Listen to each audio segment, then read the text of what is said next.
Hi all, welcome to another Chess 24 Kingscrusher Banter Blitz. Okay, it's Sunday, 12:30.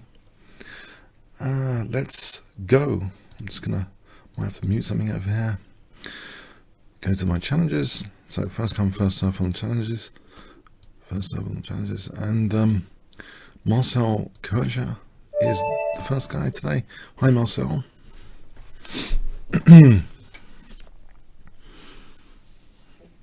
Remember to tick the box to create a game. If you challenge me, I think there's a tick box. Well, there was a few weeks ago anyway. Okay. Try King's Engine defense setup.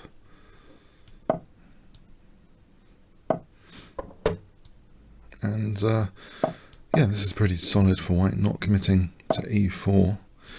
One slight downside is that I might play e5 threatening e4. If I arrange e4 pressure here, bishop b7, e5. I guess he could lock this in. So I'm threatening e4 now. So that's the threat. d5 is sufficient, but it locks in the bishop as well. We have a game now, knight c5, threatening e4 again. Okay. Now this one, if he plays e4, the f4 and d4 squares are slightly loosened, so I don't mind that. I'll get out of any bishop g5 in advance. This bishop's still seeing the light of day. If I can play queen e7, well, that's something like square weaknesses. Okay, I can put some more pressure here on d3. Maybe even knight e6, d4. Takes. Yeah, I think this is a cute little maneuver, knight d4. That's a kind of Achilles heel of white's position right now. Yeah, I think I can put a knight in there. Trying to open up these bishops on the crossfire of the bishops here.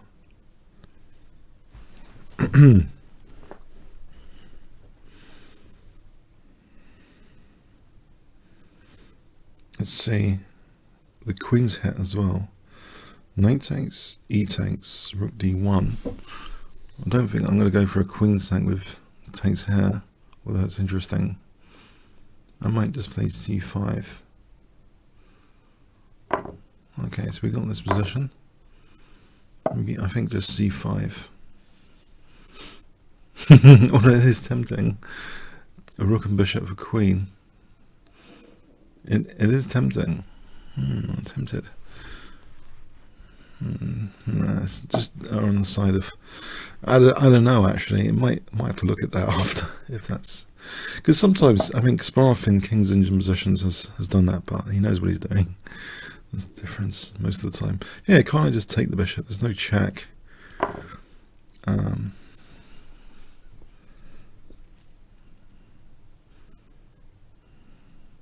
He actually broke the pin on the pawn anyway.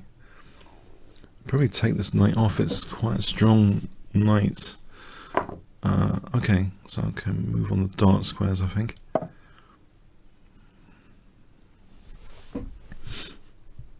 So let's see, what do we have here? I think the bishops are still enjoying the position here. I can blockade on d6 this pawn and encourage f4, but then bishop d4 check.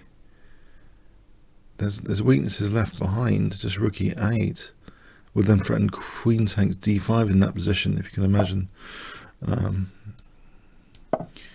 Yeah, I think f5 anyway coming up.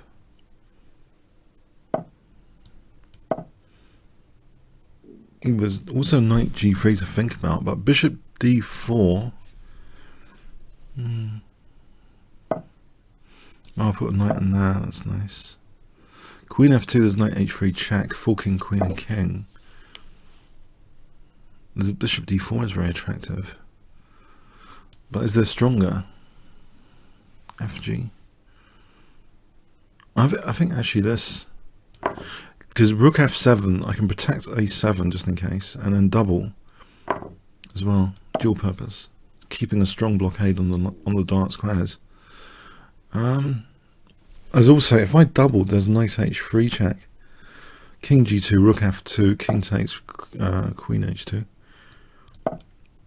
So I'm going to play knight h3 and rook f2. That should be pretty strong. Just knight h3 and rook f2 here. Okay, and pin that guy. So again, knight h3, rook f2.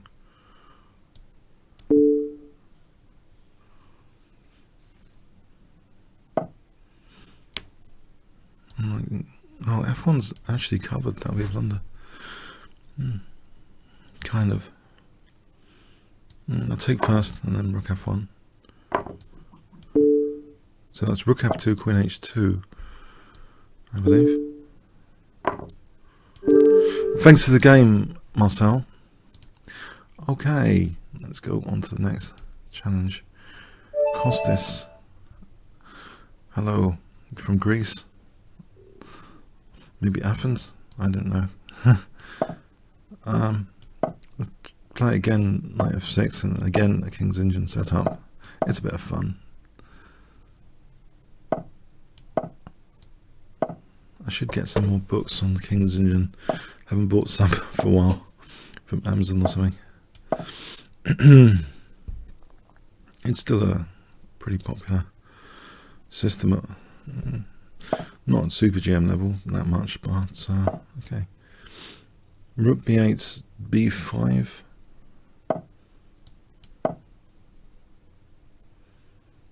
Now, I know it looks as though b5 is impossible, but I could consider playing it as a distraction device, especially if he's not going to castle too quickly. I'm just using it as a kind of distraction device here.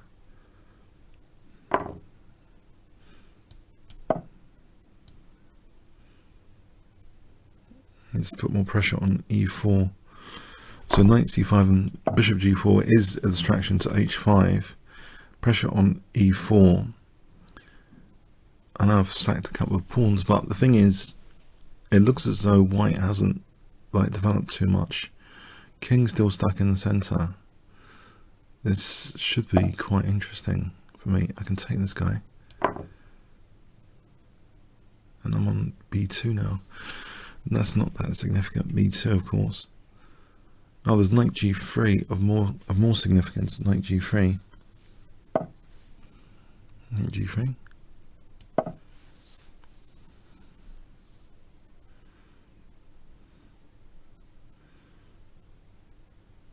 Miktal on the chat has played a terrible game against Locke Van Welle. Boring World Championship so far. Apart from game 3, I thought game 3 personally was the most exciting. And I actually, believe it or not, did some commentary with Larry Christensen for that somewhere else, which was great fun to see a 3 times US champion, how relentless analysis, finding resources, absolutely relentlessly comparing infiltrations. It was really amazing. I was just checking his stuff, trying to check his stuff, and okay. But yeah, game 3 was my favourite for many reasons, but that's the main reason. One of the main reasons. Yeah, I was actually commenting it a bit live. Well, not a bit. It was more than 5 hours. I thought it was just going to be in 2 hours. It ended up to be more than 5 hours. So knight f5. But you know, in the last game we had a gambit. In game 6 we had a gambit. So things could have been even spicier with the proper Marshall gambit. Instead we have a relative of the Marshall gambit, which was like more positional in nature. But yeah, okay, it doesn't probably please too many fans right now. The World Championship for the excitement levels, but I think there were 1 or 2. Well, game 3 for me.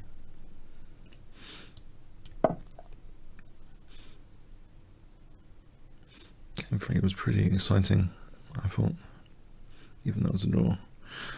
I think pundits expect a decisive game, but actually overall the track record on classical games, it's only like 4-1 with 19 draws before the match. So it's like they don't usually beat the hell out of each other.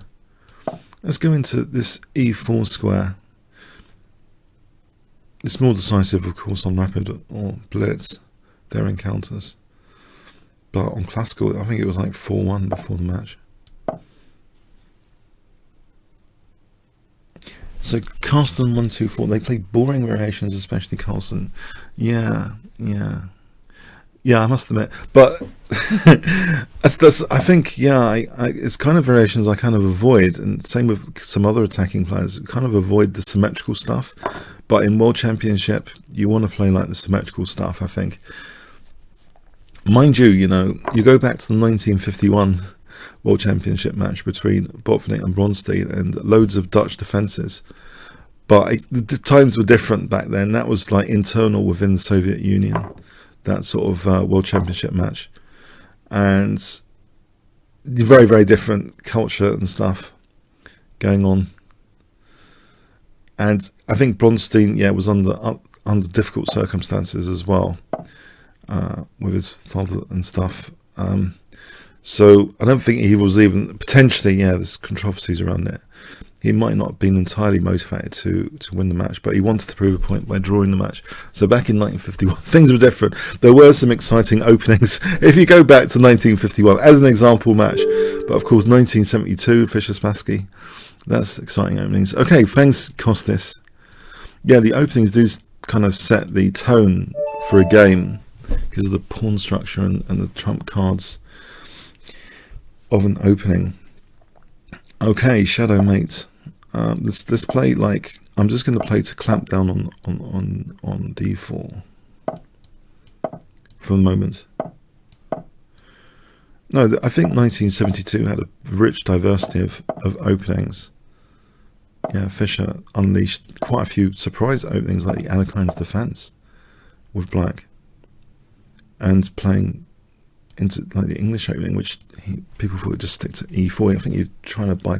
Again, the circumstances were such he was trying to bypass preparation. So there's very different actual goals of the openings within particular World Chess Championships.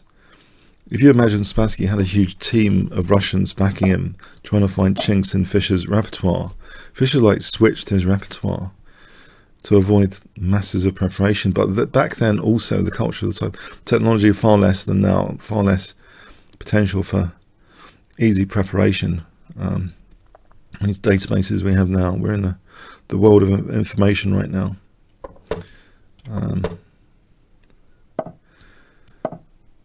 And AI approaching.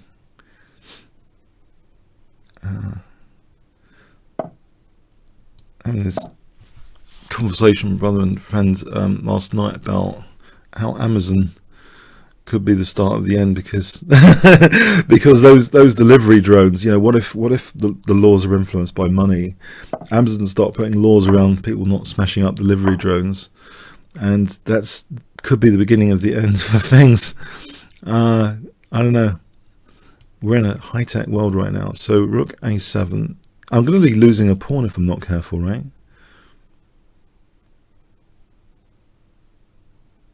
Does it matter about losing b7? I mean, it probably does, yeah. I think if I can wait for a moment, I mean, I want to play e4 and f4 to really blunt out the e4 square. If I played knight d4 immediately, it takes. I don't like losing b7 just for absolutely nothing.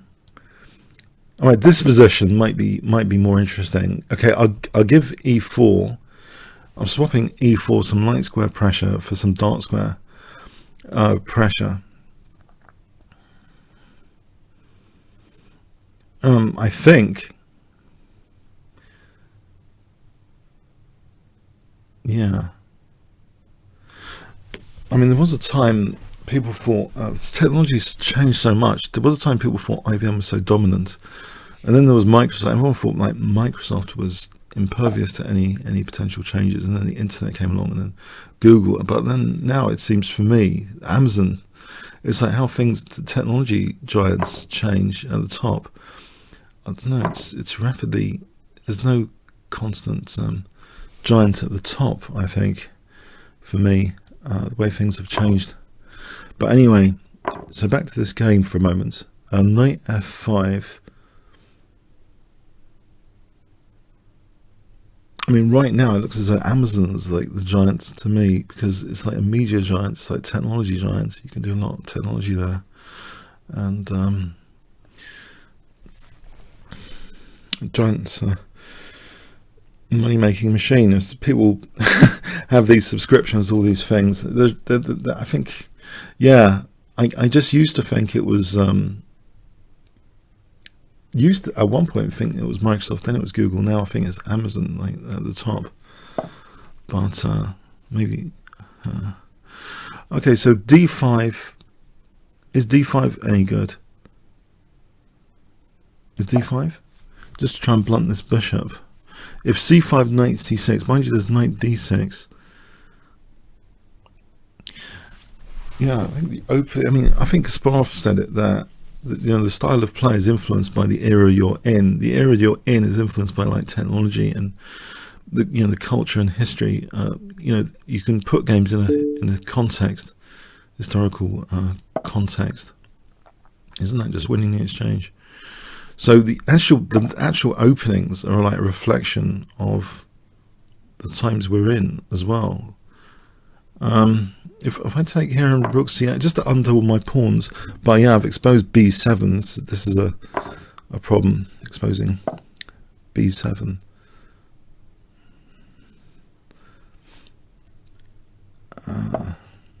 Is that? Ooh.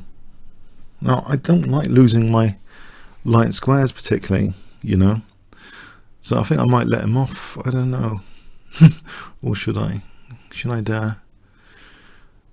I guess, unless there's infinite proof. Not infinite proof. Why am I saying infinite proof? I don't want to drop b7. Hold on a second. I don't want to drop b7. Am I going to get mated on the light squares? That's the thing. No, I don't need infinite proof. I need some proof that I'm not getting mated on the light squares. If I play king h8 and just wait for this battery, bishop and queen, somehow defend it soon. This knight's not infiltrating too easily, right? Oh, there's g4 immediately to be concerned about. If I get to play queen f6, okay, holding d6. Oh, there's knight e3 here. Takes. That's a resource. Because then if the bishop moves, there's queen f2. In fact, even in this position, I kind of like this idea of spicing things up. In fact, that position, there's rook c3. Yeah, if I take the other way. Wow. I'll take this way for rook c3. Trying to liberate this diagonal while the rook's on a1. Incredible idea, but I mean, well, not totally incredible idea, but I think it might work for a moment. Now FG is on f2. That looks mega dangerous, this position, because I'm on f2. In fact, queen f1 is mating on with rook f1 with the knight guarding the exit square. Queen f2, queen h2 if f takes. But I think, yeah, queen f2, this queen h2 is mating here. Alright, thanks for the game, Shadow Mate. Okay, Kaz, 1616.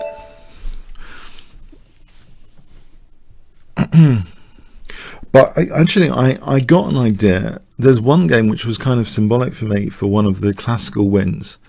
It was extremely grueling between Karyakin and Carlsen. Carlsen eventually broke through with a pass pawn, but Engines revealed actually it was only because like Karyakin kind of slipped a little bit. But I mean, the pressure was all from Magnus, the pressure to win.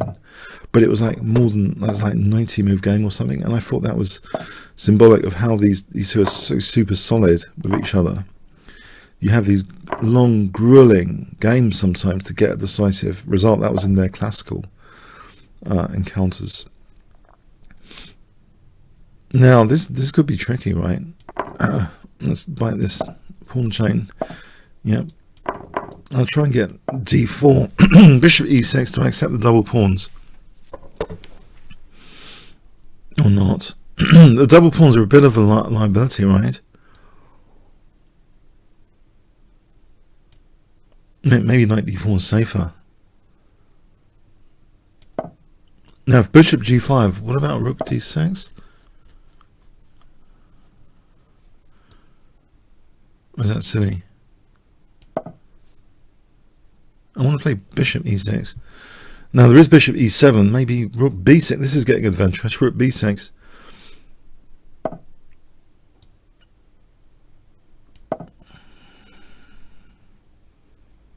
Now, bishop b7, rook b8, I get a bit of play. Now here, I think I do want to take with the rook.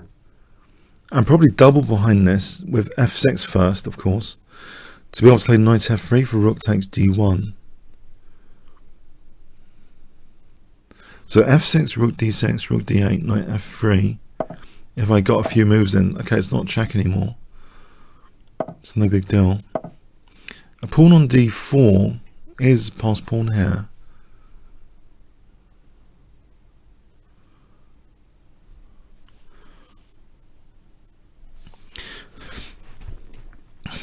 I don't think I expected anything less than the draws, actually. I don't think I expected a mega exciting World Championship match.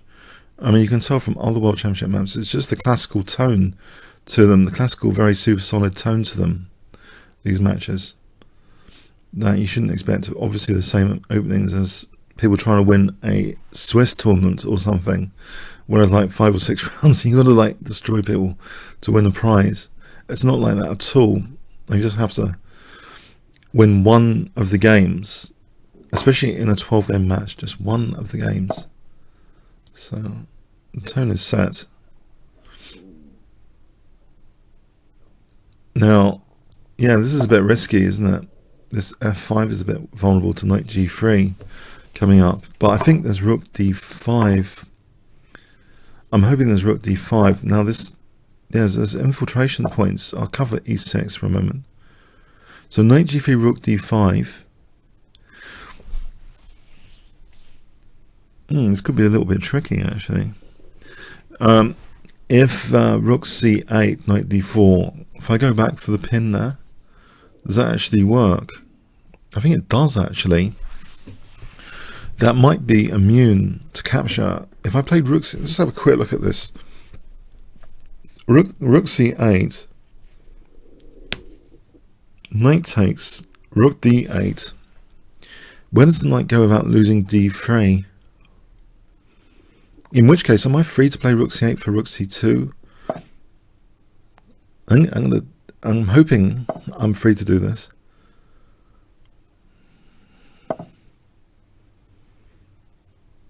Okay. And if I start pushing these pawns to try and puncture the dark squares, so b5, b4, a4, it could be good for an endgame to get a pawn on, say, a3. He'll take. And now if he took there, there's nothing for me there, right? What about rook c4 here? So b3 creates some dark square weaknesses, but how useful are they? There might be b5, and again, how useful is it? Not entirely sure.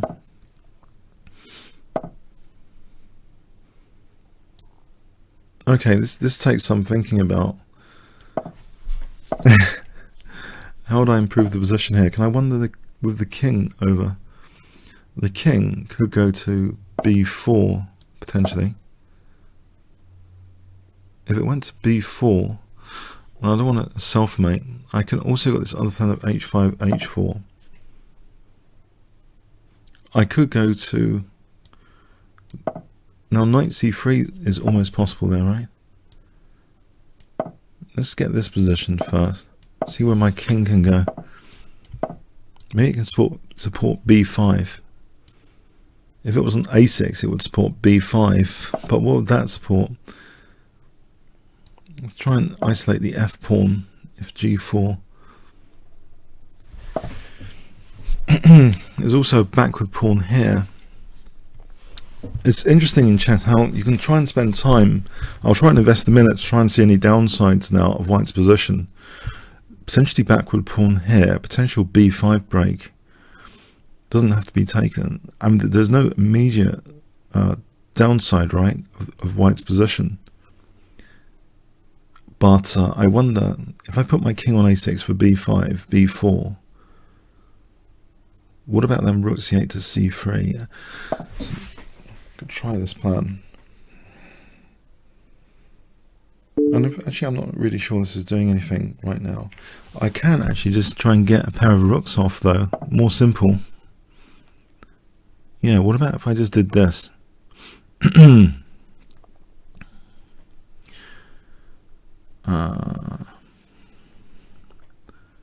You know, check here to take here would weaken a4. Now, king b4, again, there's not significant enough pressure, but the king can relieve the rook. With king d5, it can relieve the rook. Although there's knight c3 check there.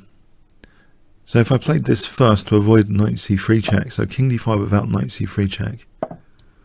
So getting this position, that frees my rook for rook c2. Now, am I making any progress? Is there any downsides here of white's position?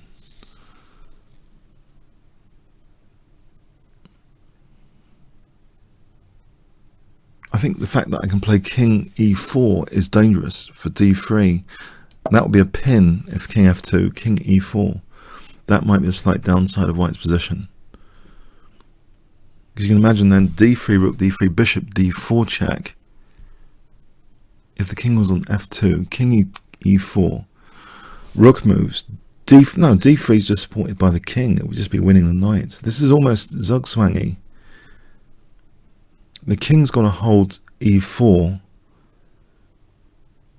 The rook can move to d1. Now, unless I'm getting into a self-mate, which would be embarrassing, knight c3 would be mating if it wasn't for the pawn. But I think it's the move to try out. It's pinned anyway. So the question is d3.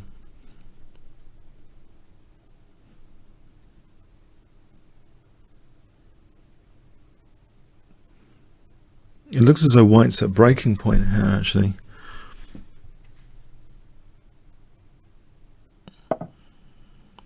Just d3, the knight's pinned. Alright, thanks for the game, Kaz. Thanks for the game. Alright, Peter M1. Okay. Let's play e4. And a Vienna game.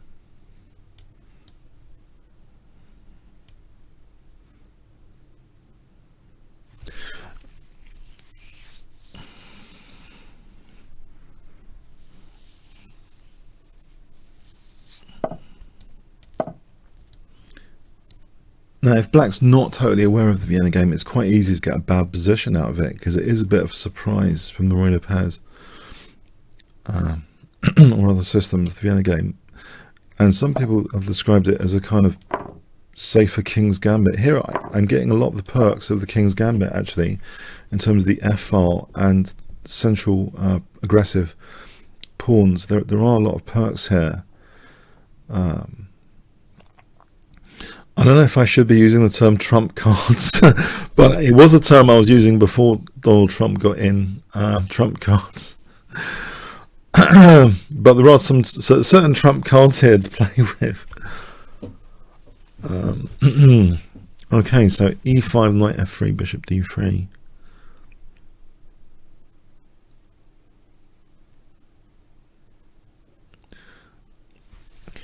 I had an over the board confession time. I had an over the board game, which I thought I had a good position against this FM.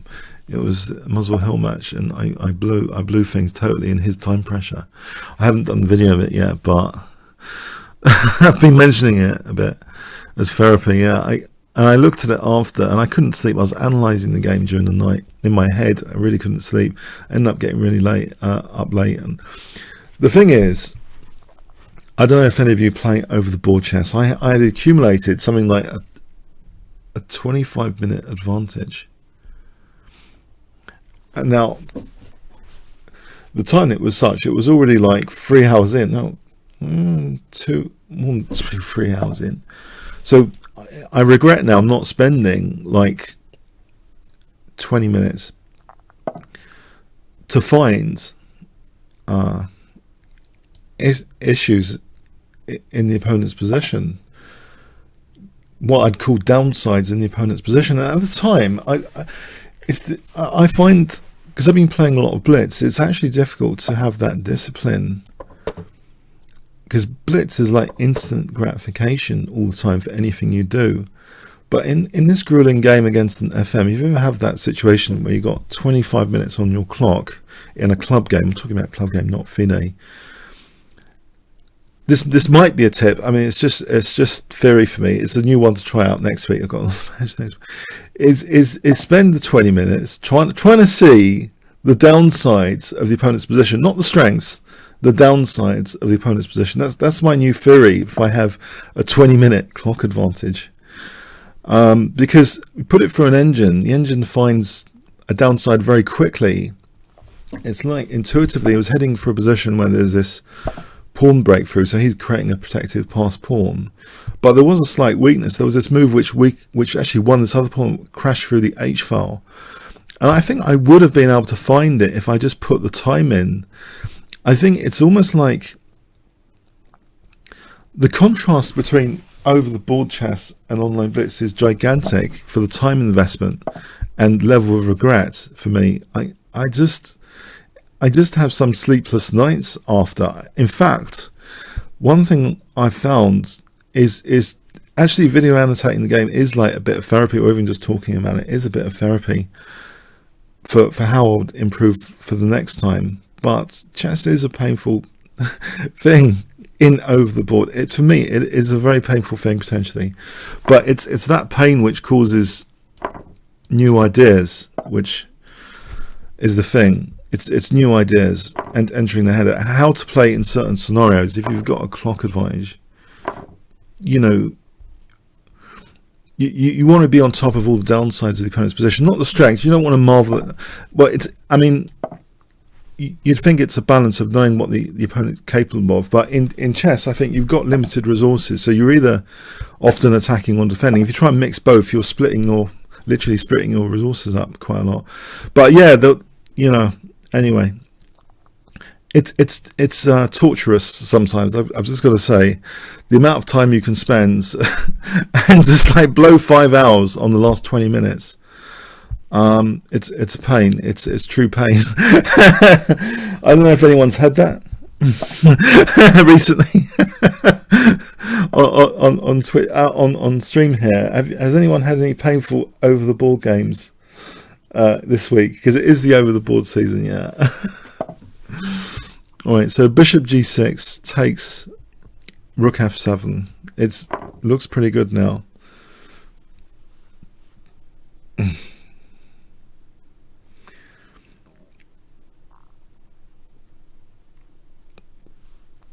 This looks like a fantastic position now.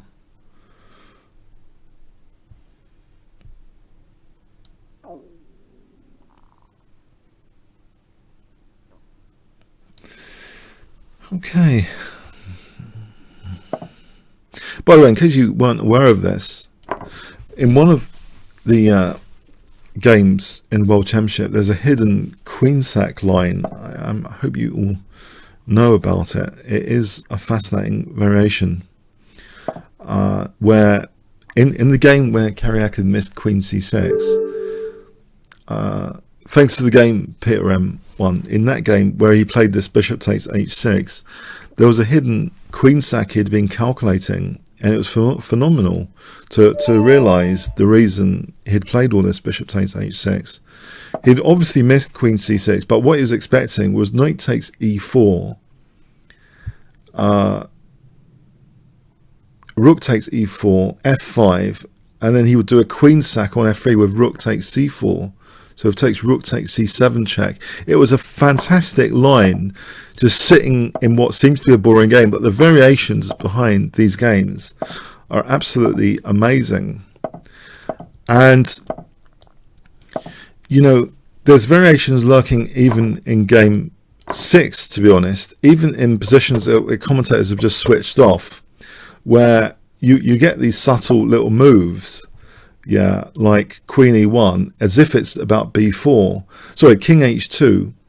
It's like tempting you know, queen d3 for queen e7 for bishop e5. There's temptations to try and attack, but you don't see all these lines. You really need to see the detailed annotations, which are hard to get, because people on YouTube generally try and you know, make the video less than like 20 minutes. But it's the beauty is really in a lot of the variations. The beautiful ideas are beneath the surface. But the blunder was for me a real eye opener. You know, that blunder of in that game with bishop takes h6. The ideas behind it were fantastic. I don't think c3. It's a bit of a poison pawn, isn't it? Queen d3. I've spent 30 minutes blundering my queen a week ago. Still bothers me. A1 4-4. My advice to you would be to try and video annotate the game. Not video annotate. You can video annotate it locally. By the way, even if none of you have a YouTube channel, what you can do if you get something like XSplit or just an old media encoder, is just record all your video locally. And it's actually, for me, very cathartic. I'm actually a very bad loser over the board, but I find it very cathartic to get a more scientific angle on why you lost and try and actually draw some broad brush conclusions sometimes, so you can apply to the positions similar that you might have in other games. So not just conclusions just for that very specific game, some broader brush conclusions. Sometimes, I mean, for me, it's interesting to draw. But to start with an annotation, it can actually be a form of, you know, pain relief. If you have an over the board game, you spent hours and you lost. For me, it's definitely I find it a form of pain relief, and I should really, you know, video annotate this game recently. I should do that soon as well. I mean, I've been talking about it, which helps as well. Okay, so I'm on e6 here. It might be worth taking that and knight e5. I mean, it's possible that this position is attractive because it seems to be a very strong knight, which can't be kicked away that easily. And if I can get in f4, rook f3, rook g3, I know that blunts this diagonal, but actually to avoid f4 might be a good safety policy as well, which opens up the bishop. But if he plays f4, I think queen f3 hits d5 and hits f4.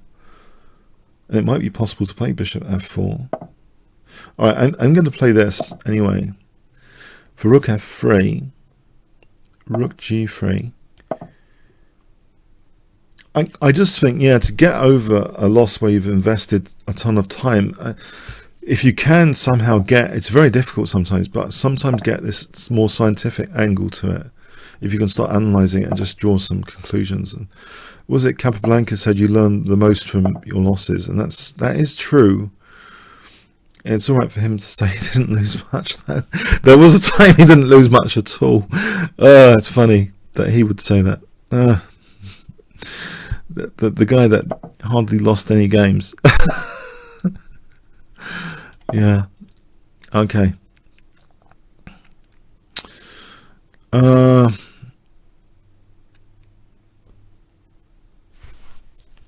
Now, what am I doing here? Bishop a5, bishop b6. What I can do, I think, is get the bishop out of the way. I'm going to stick it on b6 here. And I think I'm interested in playing g4 at some point. This looks like a monster knight. We've both got these monster knights. I'm just wondering if I can play g4 at some point without getting killed from this bishop. I'm not going to open up the bishop, right? But I think the g4 plan here might be useful because I've got my rooks ready almost for the g file. Oh, he's playing aggressively as well. There is an exchange sack with... No, there isn't. Yes, there is. No, there isn't. I'm gonna take this.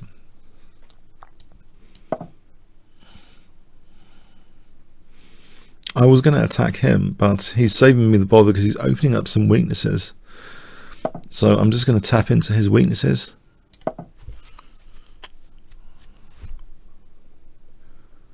Well, it looks like that. I mean, I'm hoping I'm in a better position for what he's just done. He's created the weaknesses without me having to open up any lines. It's a bit like Petrosian-esque. Petrosian would do that against Spassky. He'd just sit there and tease Spassky to attack him.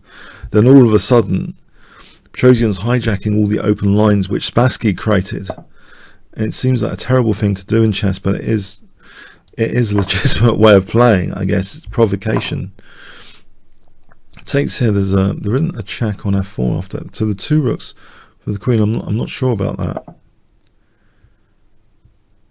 The knight on e4, I mean, justifies his attack actually. Like the knight on e5 might justify my pressure. Can I quickly use this g file? The bishop's actually not in play. If the rook moved, okay, we've got a very interesting position here.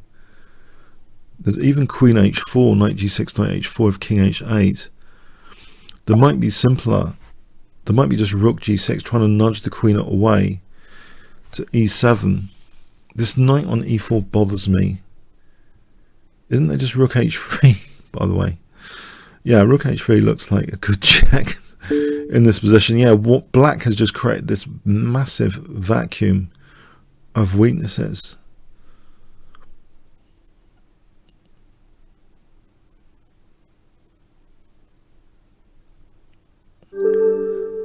Okay, thanks, Sir Alex.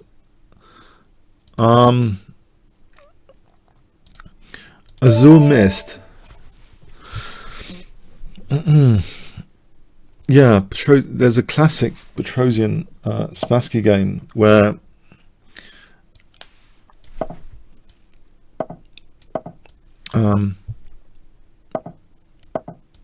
Petrosian just ended with a beautiful queen h8 check. If you haven't seen that game, you must find it. It's a really fantastic. It's actually on my YouTube channel if you want to check it out. Petrosian against Spassky, like brilliancy.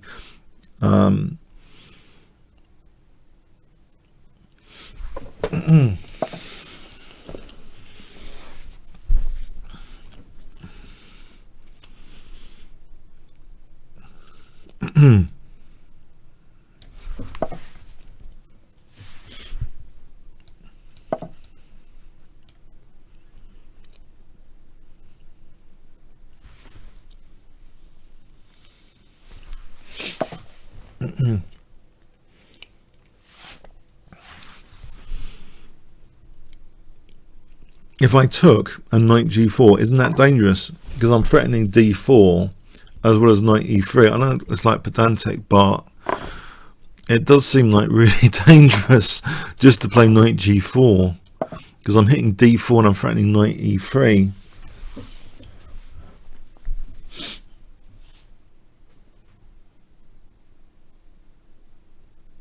Mind you, there is knight f3, right? That holds things together. Knight f3. Aha. Fair point. Good point.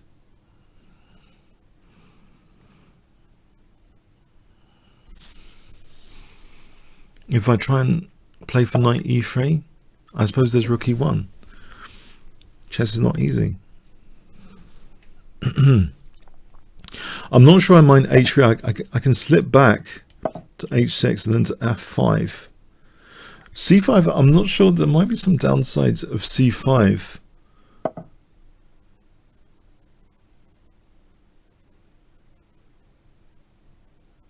That's really interesting. That f4 seems a bit vulnerable. There's also knight e3 here, which I don't think helps. Queen f6, would that provoke g3? Still, I've got this pin on the d pawn. If I can provoke g3, that's extra light square weaknesses.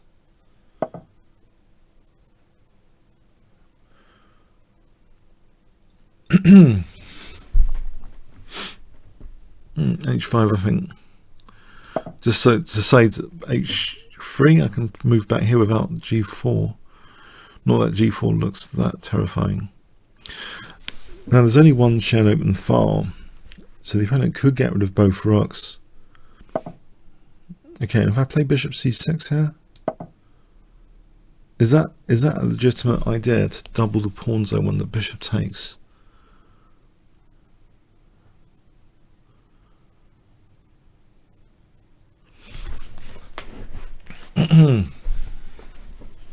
Fascinating. Bishop h6, there's always a knight g5.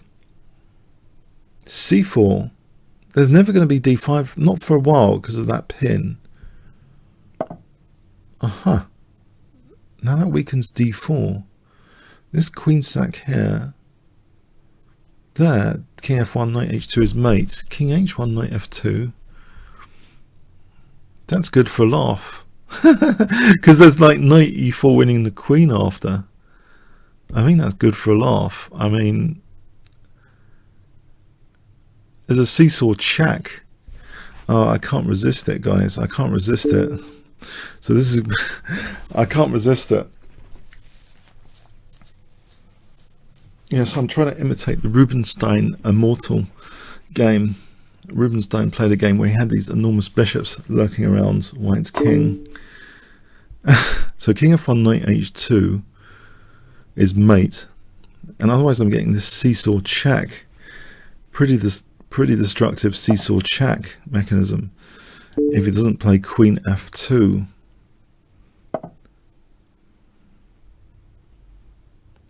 The thing is, there's king f1 there.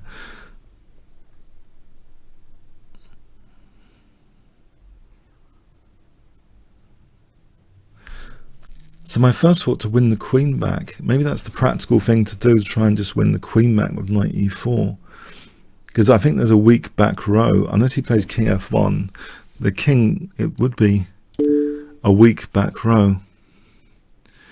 King f1's not the sort of move. Okay, he has played it.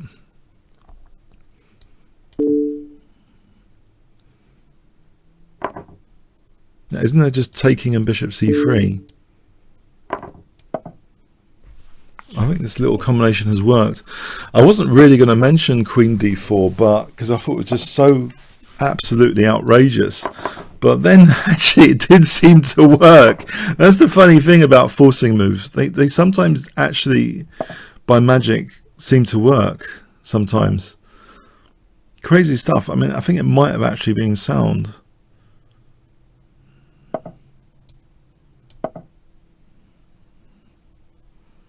I'm left the exchange up here. And also, if I play rook e8, f6,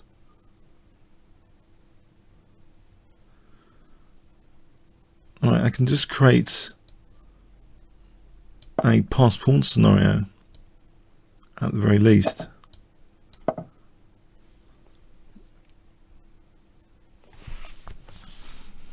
So, yeah, this looks pretty good.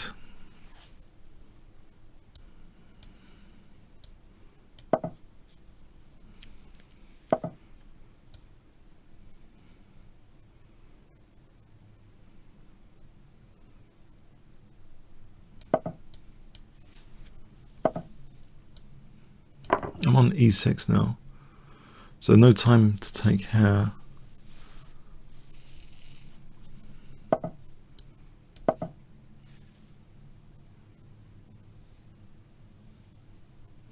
Yes, it looks as though this is very good now. Yeah, these forcing moves, yeah, fascinating how they changed the position. Thanks for the game. Dispartatio?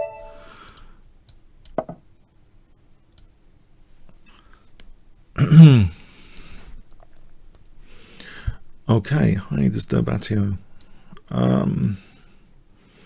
Did you press the tick box for creating a game? I wonder. While I'm waiting, I'm going to crunch an almond. Hope you don't mind, guys.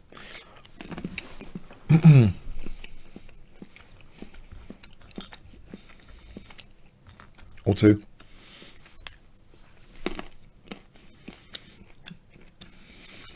Okay.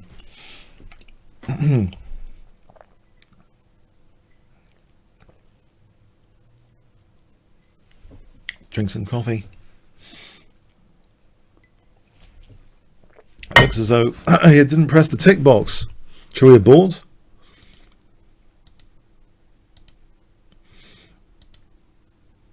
Oh yes, I did lose a game against an IM recently. I thought I was complete. It was only a 3-minute game, and he just ended up playing amazing moves to save. But I was a bit disturbed. I don't know if you noticed. There were about 8 draw offers in that game, which I thought was very naughty. Because it was almost like disturbing me a bit. I don't want to like complain too much. But I don't know, do you remember there were like 8 draw offers as well from this IM? But anyway, I think there should be some sort of limit threshold for draw offers, you know, in online, because I think in FIDE you can't do too many draw offers because it can be seen as a distraction of the opponent. Okay. Oh, it is my turn, right? E4. Yeah, white plays first. Now I'm sick of playing Smith Morris, so let's just try playing ordinary Sicilian.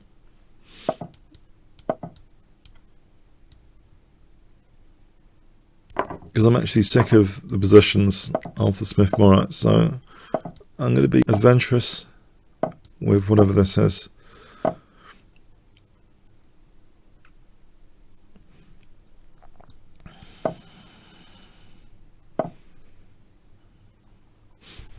Tempting knight d5, you know.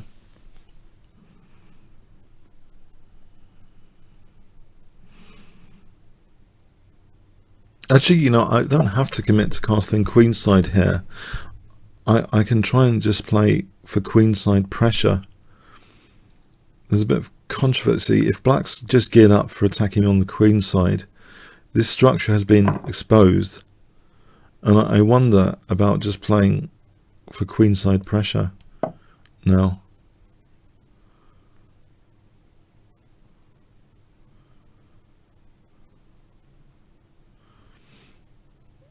Something like rook a4 might threaten even rook c4. I mean, it's crazy, but if I'd castled, this rook's not going to be putting pressure on black's queenside. Now here, okay, I'm a pawn down for a moment, but there seems to be gigantic queenside pressure in this position. I like the bishops pointing to the queenside. I mean, maybe even queen. I don't really want to get the queens off. I think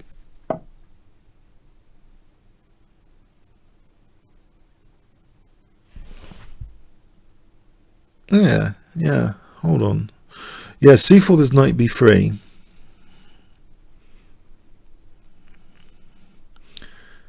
And also d5 is weak after e6, so the knight could be a liability as well. So it's not all fun and games, basically. If I took e6, yeah, maybe I should just take that off and take it here. That gives me c4 without getting killed. I'm on a6. e6 takes, queen takes, that position. Don't think there's anything for me there.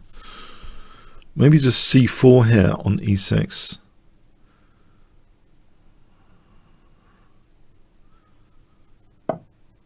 Right, c4 here, unless there's anything cleverer. There is bishop c4, and if e6, castle, no, I think I'll go with c4.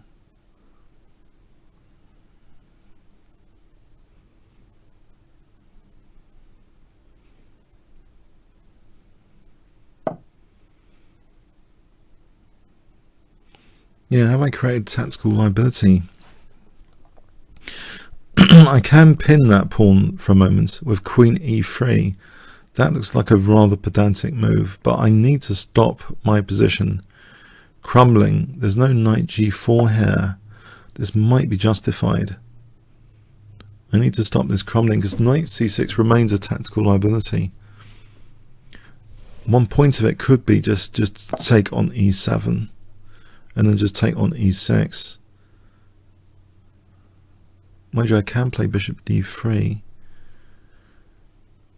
and just keep the pressure there. I think I can play bishop d3. Would he dare take that? I'm not sure he would. Right, the knight's kind of useful there for a moment. Keep this pin on e7.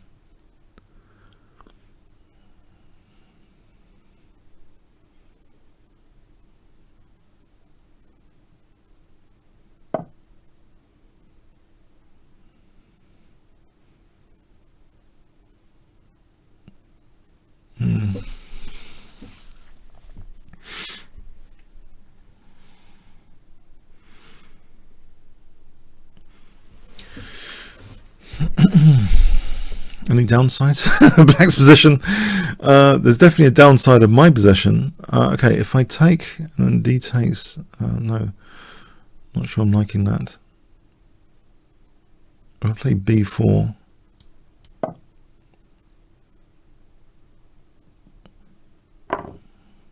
Now c5, queen takes d5, rook takes bishop e4.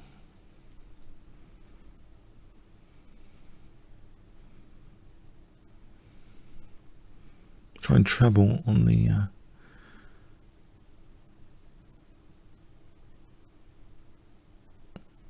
e file. No, my knight's loose. I don't want to run out of time either, particularly. So I don't like this particularly. Okay. Nope, don't like it. Knight d4 takes knight f5.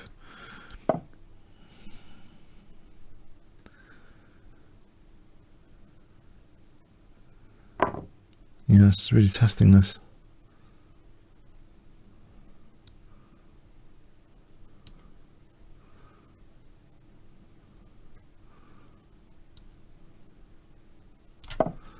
I'm collapsing and I'm down on the clock. This isn't good.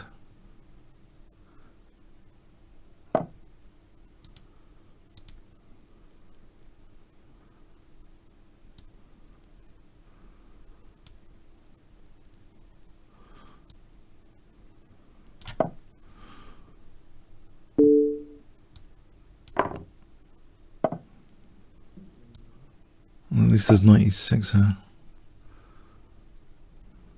I thought bishop e6. I thought pinning the knight was killing. Okay, so I'm a minute down on the clock.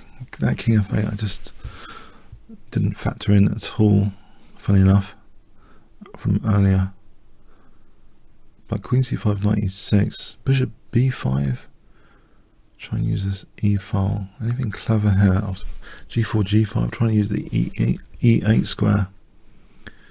If I have to play G4, G5, I know it's pretty radical, but maybe that's with tempo. Bishop B5 here for rook E8. It's with tempo.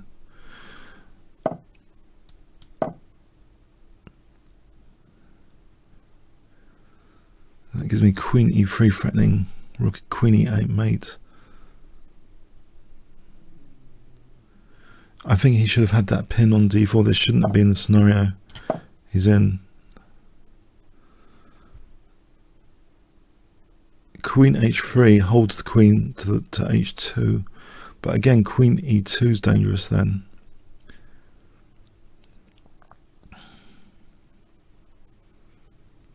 Holds H2, threatens queen E8 mate.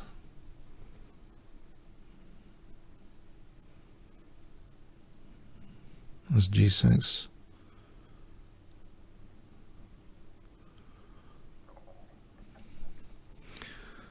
G6 holds. Let's check. Knight E6. Check. King moves. Try this for a moment. So G6, Queen E6, Knight E6. I'll take the bishop. Is there any check? I'll just take the bishop with this Knight E6. So G6, Queen E7. There's Knight E6. I'll take the bishop. Without any check over, there's Knight F4. Knight F4, there's Queen F6 check potentially. Is anything stronger than knight takes c7? Is rook e2? Oh, there's bishop f1. Hold on. Okay. Here. Just stop knight f4.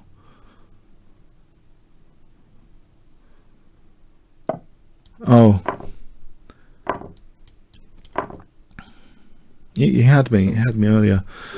Yeah, definitely. I was totally busted. I think you could have just got a pin, MGTOW. I'm pains to show you this, but this was definitely, I was dead.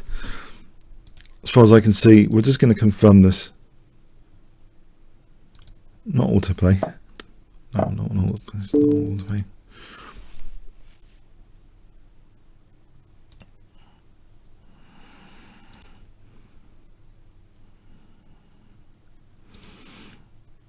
It's just looking at it without the engine. Just bishop b6. I thought it was the end of me, bishop b6. Because then just d takes coming up, yeah? And that's the end. I can say goodbye.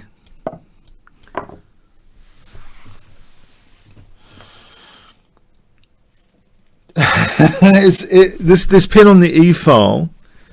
So tip, you neutralize all the pins of the opponent and indulge yourself trying to torture with your own pins on the opponent after. If you've neutralized my pins, I'm going to give you the ammunition to destroy me for a future game here.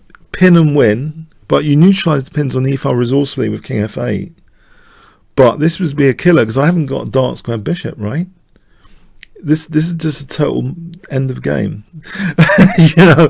Anyway. Okay. Oh, I'm playing. Oh, this is an increment game, is it? Is it a 4-2? Did I see 4-2 or something?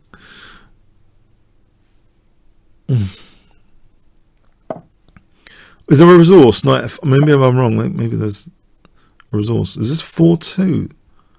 Where does it say the increment? I thought I saw something like 4-2.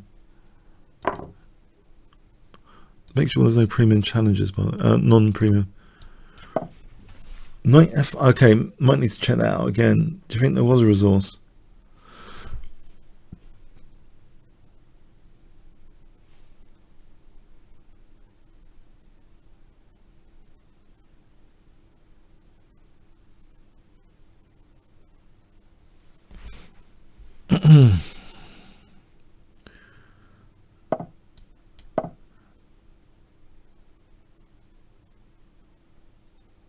Okay, is this an increment? I'm confused now. I thought I saw something weird about the time control.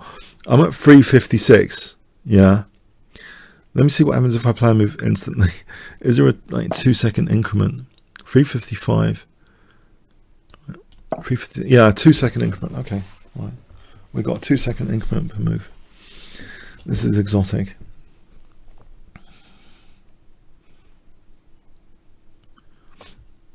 Just as long as the increment's not too much. We don't want a particular game lasting forever.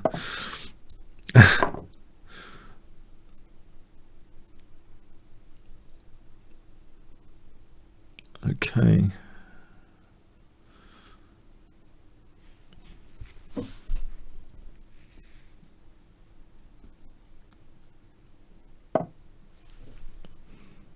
Yeah, because it's the time limits. It's about finding the downsides, isn't it, in the time limit. It's difficult in Blitz to find any downsides or anything. This is why I need to acclimatize to longer games. You can really delve into, I mean, especially positions which look intuitively fantastic have downsides, but you need the time. You need the time to find them. I think that's my theory. Anyway, I'm going to try it next week and tell you what I found. My new theory next week. But yeah, in Blitz, it's like we're just spectating the position. Really, it's very difficult to get accuracy, isn't it? To look at any downsides of anything in Blitz. I'm hoping this F file is useful. Now, taking maybe like c4, knight c3, just to put pressure on the d5 on the center here.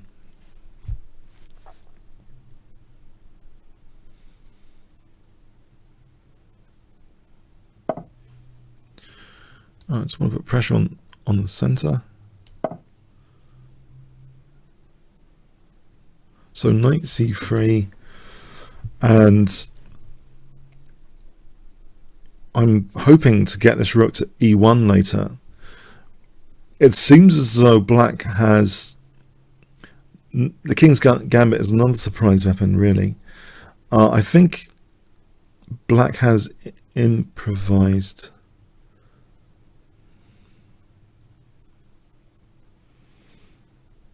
Have I missed any forcing moves? Bishop takes, check. There's always g6, right?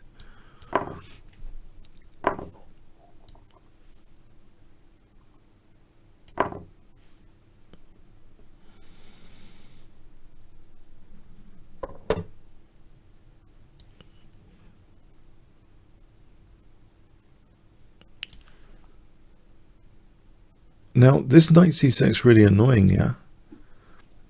Is it? You know, rook f7. Hang on a sec. Knight e5. No, it takes... my queen's protecting. Alright, the question is this possible? Knight e5 I take, then. I'm hoping it's possible.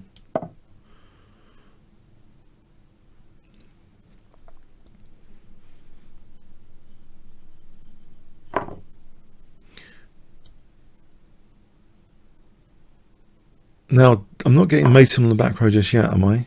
Bishop c5, I know I can't take as queen f7, but king h1, there's no queen d1 right now.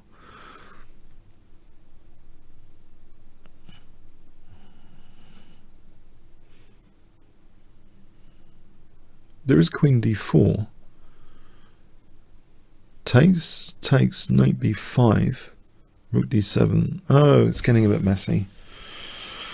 There is bishop c5 available as well. Alright, so knight b5, or there's rook c7 for knight b5, just picking up a pawn.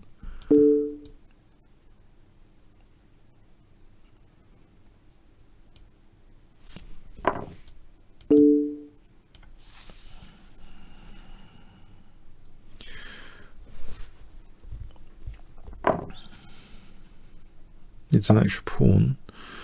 I can hit another pawn. Oh, I've gone into a gigantic pin. Oh, that was dumb. I've just lost the piece. Oh boy. I have actually just lost the piece on an increment game, which isn't a very good idea to lose a piece on, especially. Oh!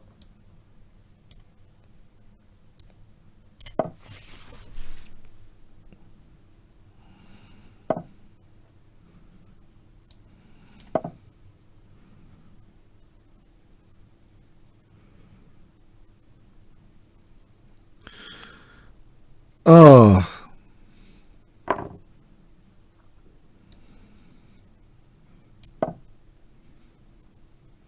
You don't want to lose a piece on an increment game, particularly. I guess it's because it's 2-second increment. My opponent seems a bit slow. That I guess I should play on.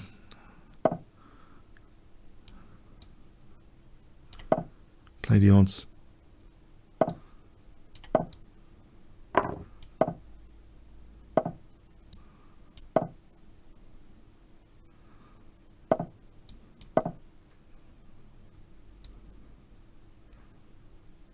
It's a bit slow.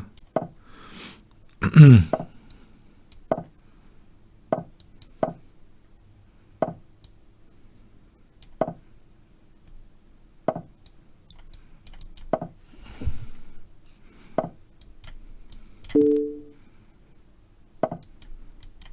think I'll try and keep pressure.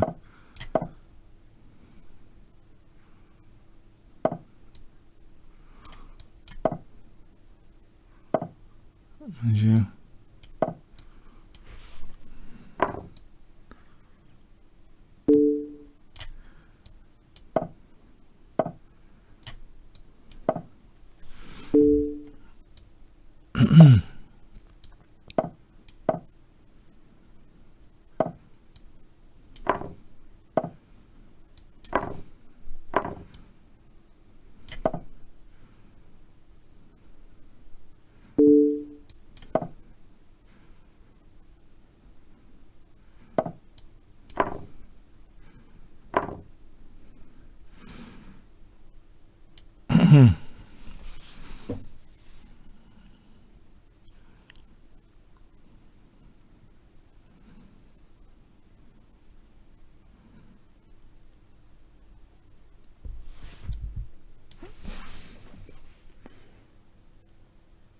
I should accept the draw.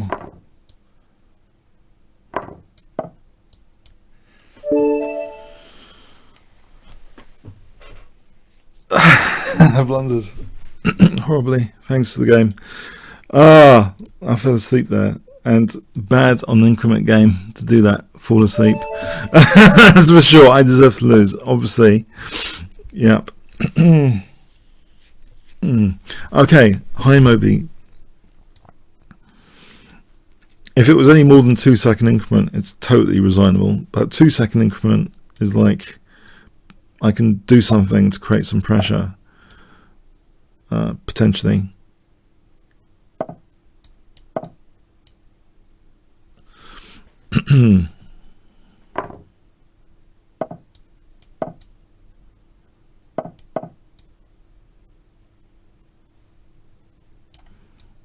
Okay, so this is main line Caracan at the moment.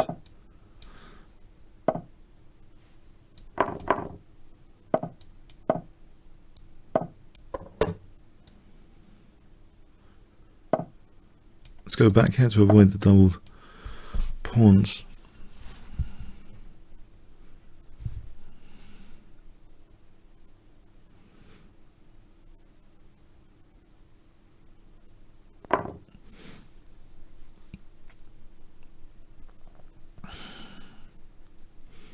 Same pattern actually. That knight pin was the same pattern as what was missed in the previous game. So it came around again. The knight pin, the dreaded knight pin on d4 scenario.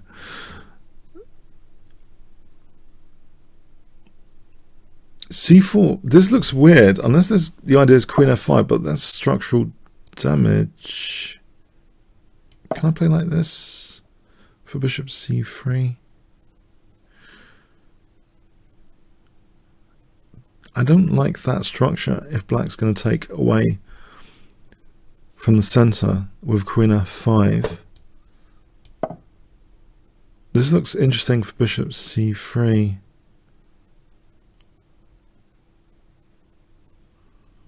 I'm also threatening maybe c5.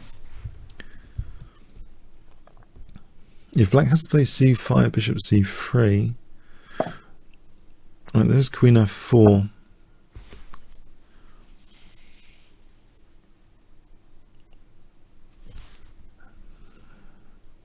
Queen f4, queen e2, rook h4, rook g4.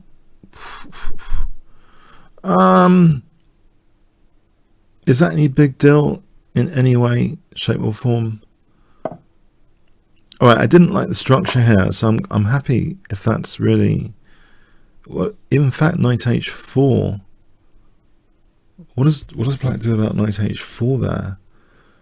f4, knight f5. Disconnected for a moment. Hold on. No g6. If there's f4, there's knight f5. That's a fantastic knight on f5. Bishop moves somewhere. I'm on g7 with d5 potentially.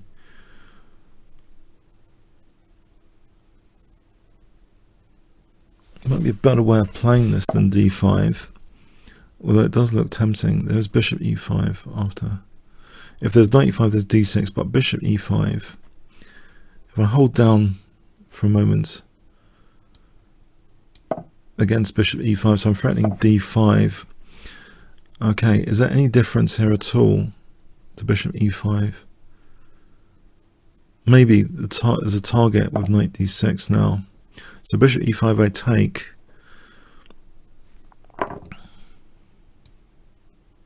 Well, that's good because I'm on g7. There's no bishop e5. In fact, there's rook e7 now. Doesn't rook e7 almost? There's rook d8. So maybe it's just bishop g7. Or just cd. Maybe just cd. So I'm on g7. Rook e7 is also dangerous. But there's rook d8. I think bishop g7 might be just pliable. Might be better than knight g7 just to keep the knight on f5. The knight's not easy to kick from f5 after bishop g7.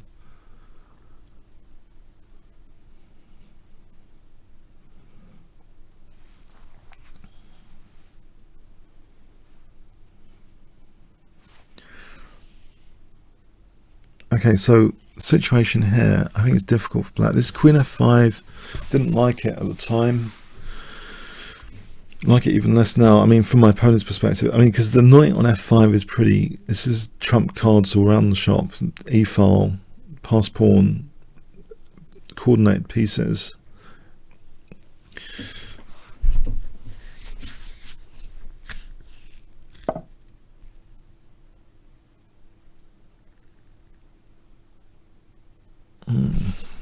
Let's just play bishop f6, d6 for d7. That looks dangerous. There is rookie a.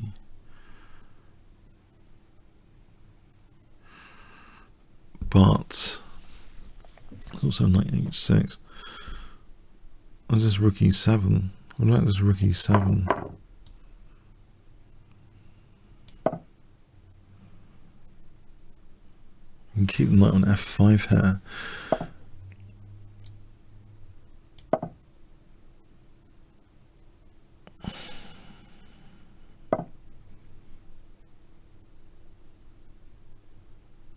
And it takes. Then there's knight f7. That's cute, sort of.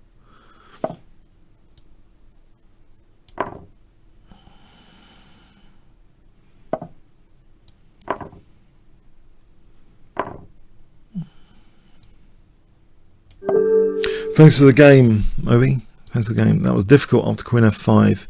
Structurally compromised. Don G, who nearly beat me last week. I'm going to have to be wary about Don G. I think I'm going to use the London system. That Roy Lopez last week, I still wake up in the middle of the night. I'm just kidding. I'm just kidding. I'm just kidding. In horror, you know. No, I'm just kidding. Yeah. that was a joke. No, it's my over the board games that I can't sleep with. It's the over the board because it's the time investment. It's the time investment. I don't really think I'm in too much pain after any online blitz psychologically. Some over the board losses, it's not just the first night I lose sleep, it's the second night and the third night, but it helps when I video annotate after.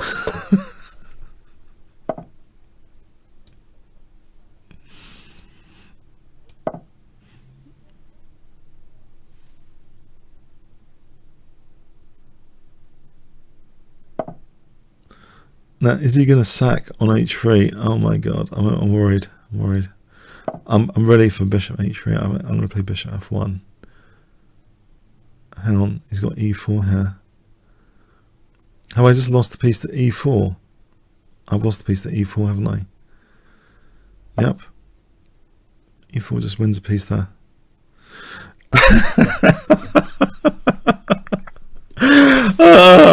Let's give the knight a square. Let's give this knight a square. I think e4 is just winning a piece. Oh man, I was worried about bishop h3 because I wanted to play bishop f1.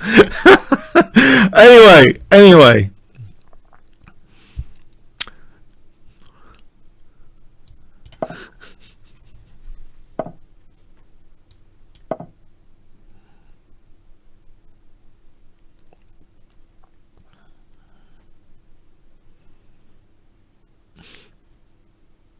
I've managed to achieve the goal of protecting h3 without e4 actually winning the knight. Here, there's actually the g1 square available now.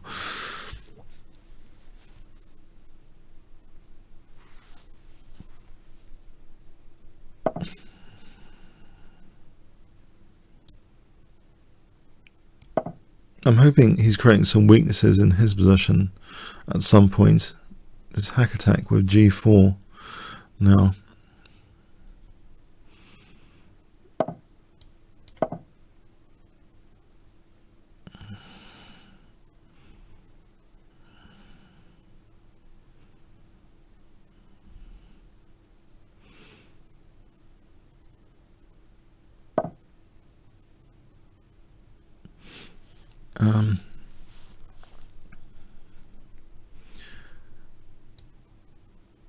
Yeah, I'm just getting attacked here. I don't know what to do, particularly just waiting. I'm waiting like Petrosian.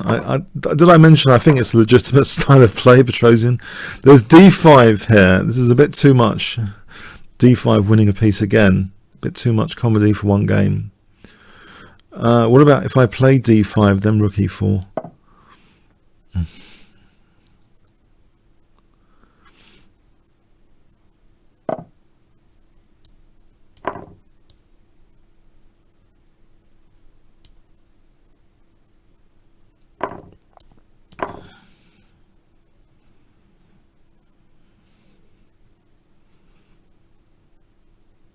I'm happier winning this pawn for a moment, but now there's an f3 coming, is there?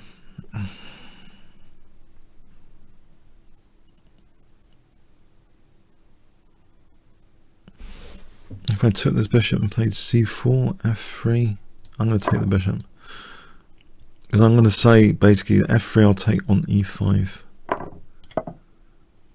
And then think about g4 or something. I'm trying to expose his king here on f3. There's also queen h5 I've just missed. I should have considered queen h5. It defends the area and it attacks at the same time. And in fact, on king g7 there's almost bishop d3 if it were not for e4.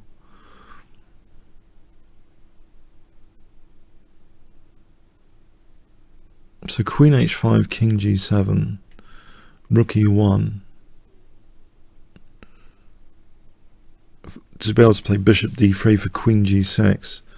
It's very Petrosian-esque because it's the opponent that's actually, again, opened himself up. He's threatening knight f2 here. Okay, that would be embarrassing. Trying to avoid this disaster. Oh, there's knight f2 there. Can I give my king some air? I'm on e5. Maybe king g1, I'm going into the g file. Okay, my only threat at the moment seems to be knight e5. Actually, there's queen a1. This could be nifty. Queen a1. And handy, and it's actually quite handy. If I lose an exchange here,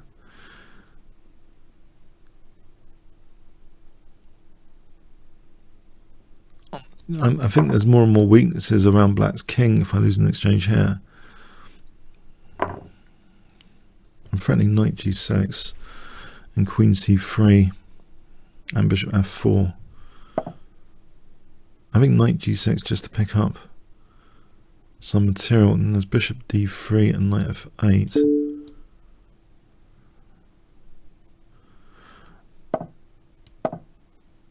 So I get an exchange back, or I can just play knight f4 for knight e6. How's my back row? Oh, that's interesting. Right, there's bishop f4 here.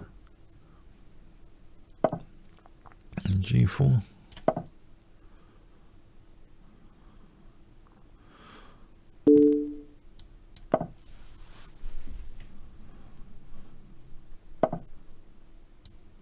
If I take,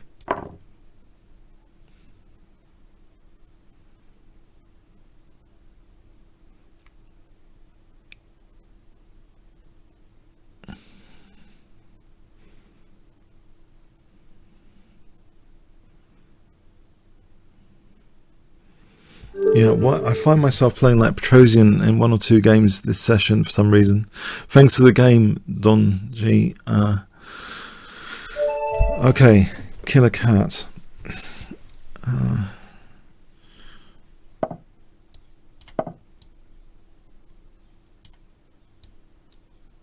remember this game once in the British Major Open against a stronger player at the time, higher rated, where he did win a knight, like just for nothing it seemed, on f3, but it opened up his king a bit, and I got a winning attack after. Sometimes you can accidentally kind of get the opponent to create weaknesses around their king by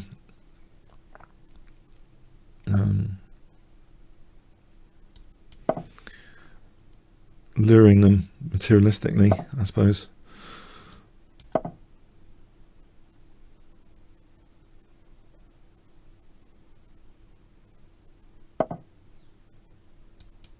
This sort of has a classical feel to it at the moment.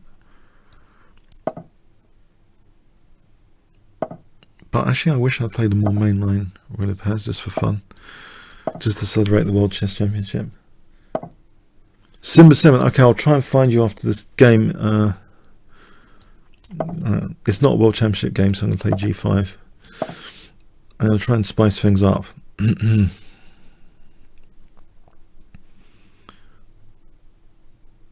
So knight f4 and bishop d7 and castle queenside. And try and use the G file.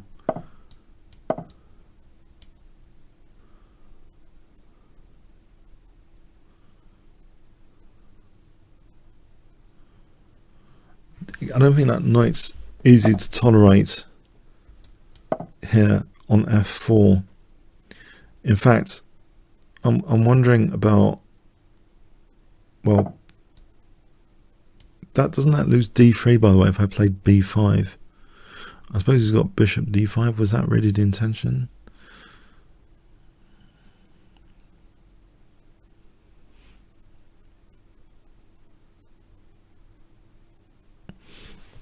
Okay, I can spend the time here to find some downsides of white's position.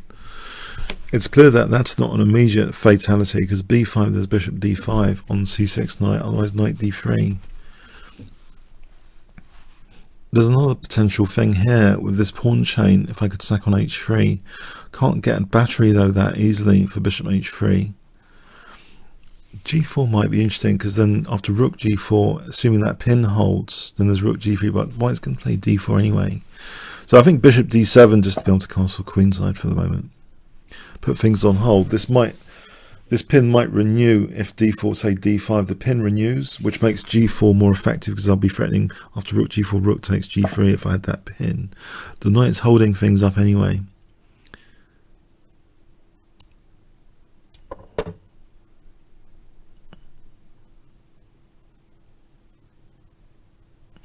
It's better to sometimes have a bit more safety before going on to the attack. The Art of War says you should put yourself beyond defeat before going on the attack anyway. In the Art of War, there's some wisdom to that, I think. Alright, here queen h4 looks very good if the knight moves. This looks very attacking all of a sudden. Queen h1. Stop the exit.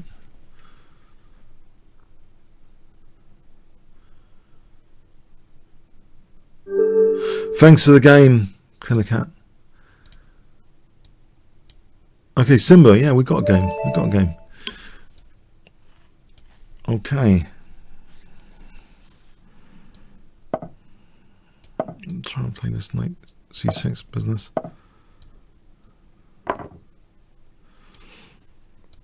Gambit.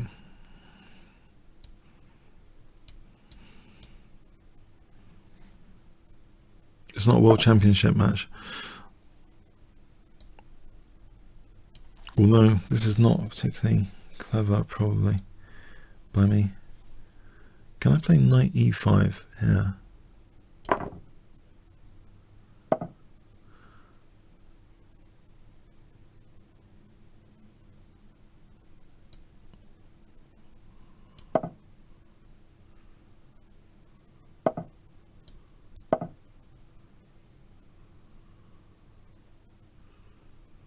This looks strange, doesn't it?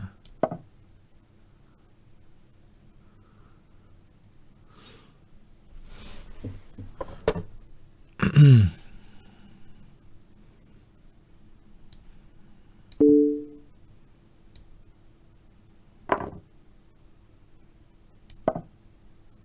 h5 g6.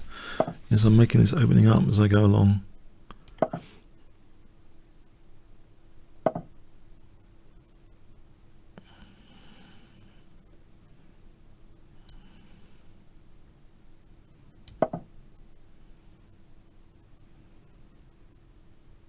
should have played the Royal Paz.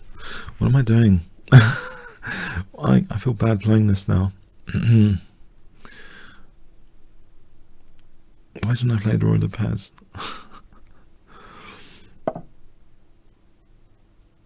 This is just nonsense. F5 knight e5. Holds f7 for a moment, I suppose.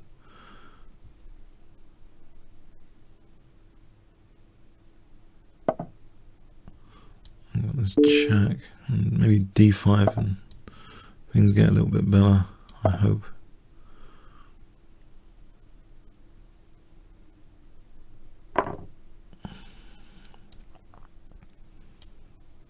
I'm going to take with a queen.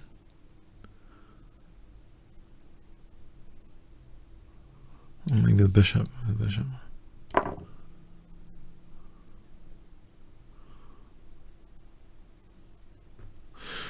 No, I don't like giving myself such a terrible opening. I guess I'm just attracted sometimes by the surprise value potentially of systems, but they have horrible downsides. They really do.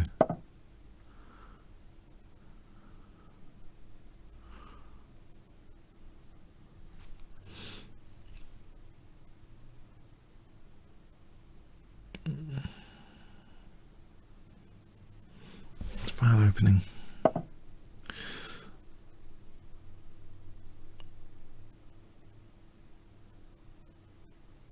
And get to play without losing material, I hope, this move. For bishop e8, for bishop f7.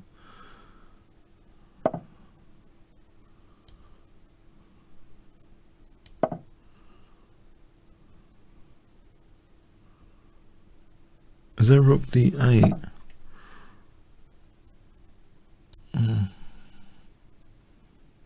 Try and grovel out of this. If I can connect rooks and play rook d8, king g8, I'll be a lot happier.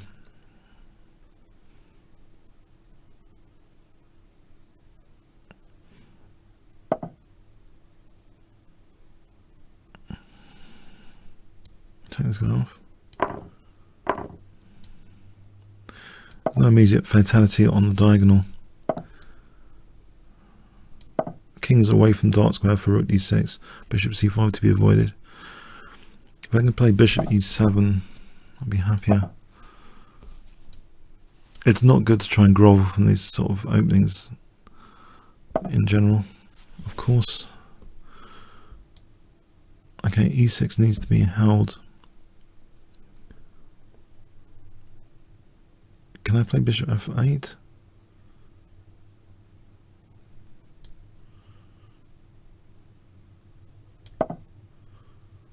Oh, there's b4. This is dangerous. Queen b3 later. It's 30 seconds each.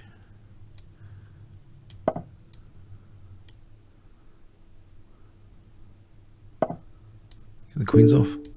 I'm happier with the queens off.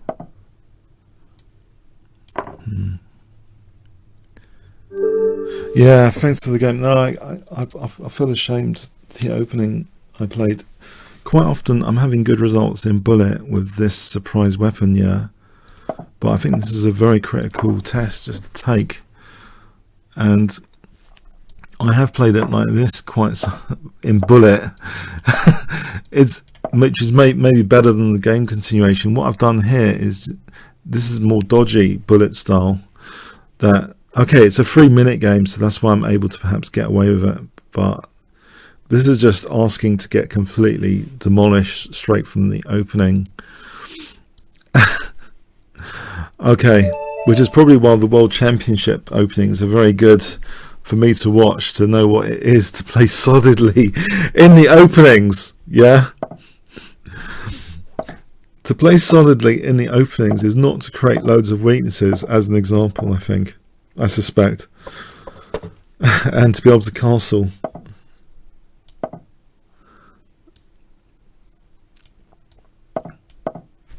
But it does add entertainment value, I suppose, when you do play things like less solid openings and gambits. So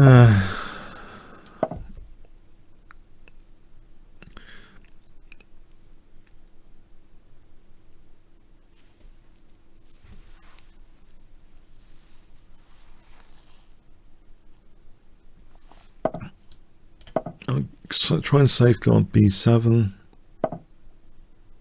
Try and stop b6 as a pawn structural break. Right. Can I start playing on the king side?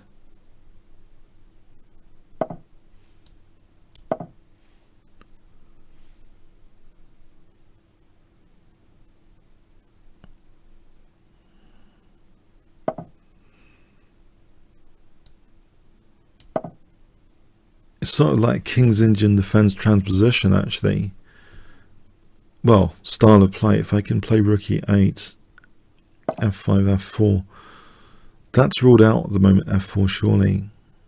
So I've taken on c3. If I can play queen d7, bishop h3. Just try and weaken my opponent a little bit. Was that not happening? Is this move possible without getting blasted?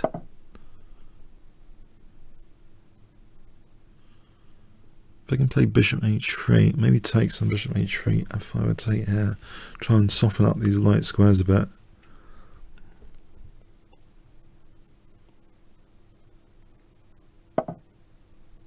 Can I soften up the light squares, or do I get blasted? Or knight c7's hanging. So if I take first, crap backwards c7 pawn here. This is the downside, one immediate downside. I'm creating a backwards c7 pawn. Outpost square on c6 if he wants to take with cd.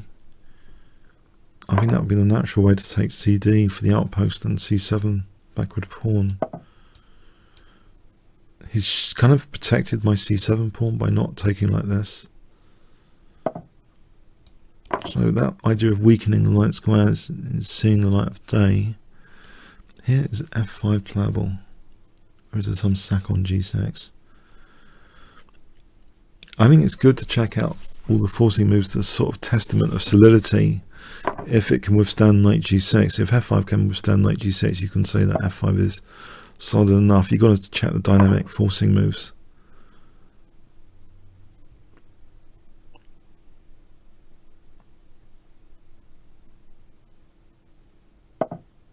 Now here it is a protected pass pawn, but a blockade on f4.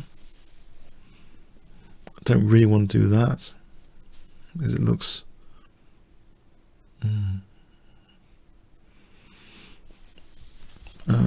allow this knight on e6. I think I might even sack the exchange at some point.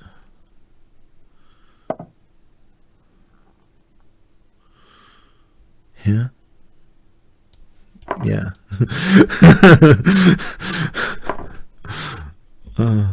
I've got the protected pass pawn. It's a pawn for the exchange. I've got some dark square play, but the protected pass pawn, rook e8, knight g4 is already weakened on light squares. With that sort of thing, bishop g7. If I take after, then there's knight e3 and queen c5, king g2, knight e3 check, king h1, like knight f2. I think I'm going to be getting back the exchange at some point. Tactically, it looks very dangerous for white after knight g4. There's only 2 pawns around the king as well. Protected pass pawn. With knight g4, it looks pretty interesting here. Knight g4 with tempo. I know the bishop's protected, but even so, this queen c5 business.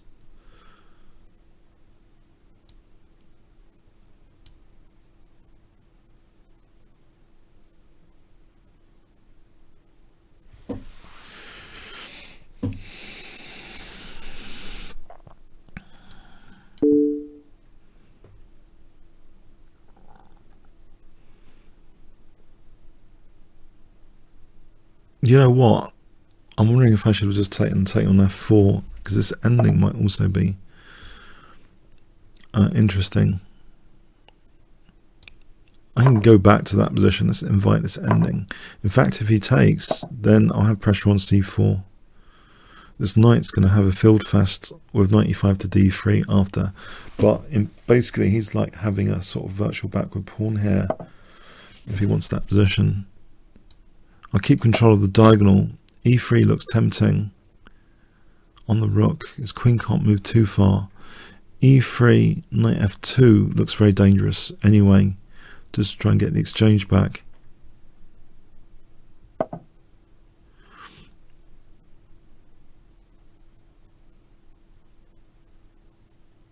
His rook's hanging.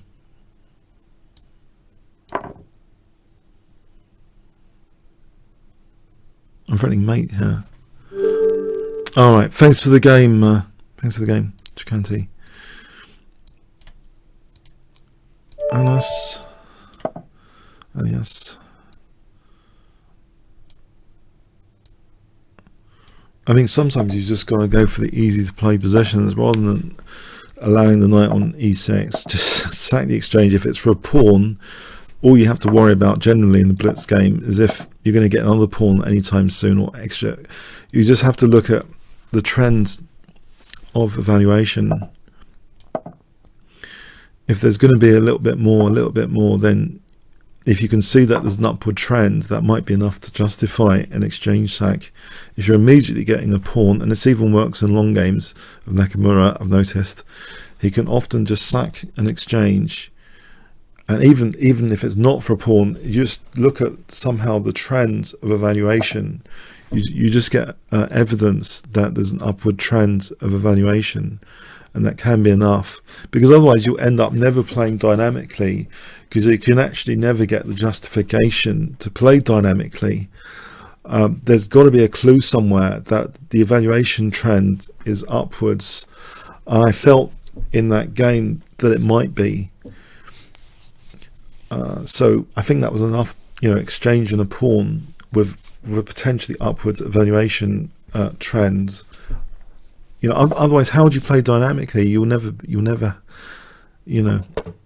it's like, yeah.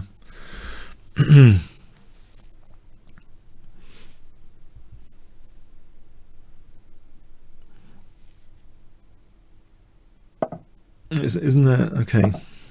It's queen e6. There's knight c7. If the queen moves away, there's like ed check. And DC check, F king d8.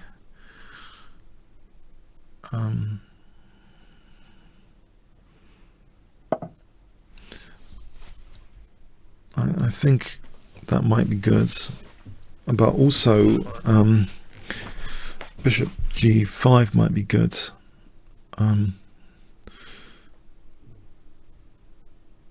Well, either. I think I can support the knight with c4.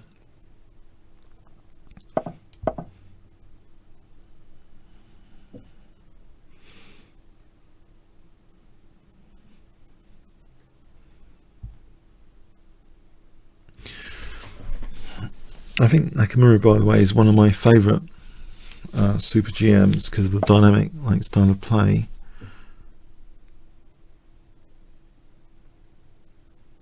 c5 here, queen d5, isn't that queen a6? Isn't that mating? If I'm playing c5, queen takes, just check this out again, queen a6. No, because it's king d7. That's a downer, isn't it? Although, hang on. There's queen b7 there, threatening c7 check. Queen b7, threatening c8 check. I mean, what happens there? Rook c8. It gets maybe unnecessarily messy. What about just getting the light square bishop? Or getting out of this pin for knight e5. In fact, taking... Okay, there's just knight e5 here.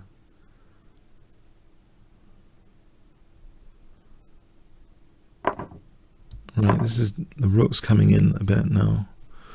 But he can take in and take on c7, but it's not ideal. He can do that to get the pawn.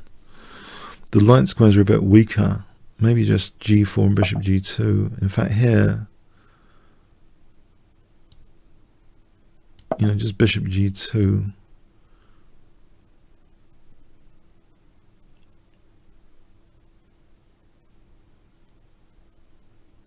I mean, it's good to connect rooks generally. The bishop's much better on g2. I think ideas like queen e4, knight b6 for queen b7 mating emerge now with this battery.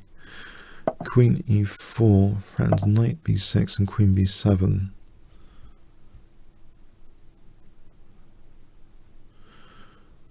Queen c6, there's knight e7. Right, that does seem to save black for a moment.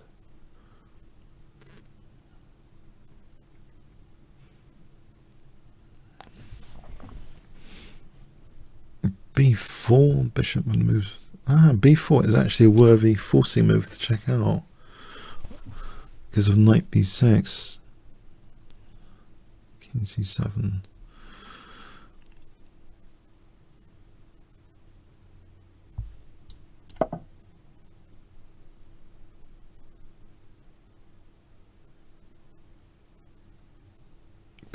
I mean, it looks overwhelming, but I haven't found a total knockout blow just yet. Bishop e7, knight b6, king c7.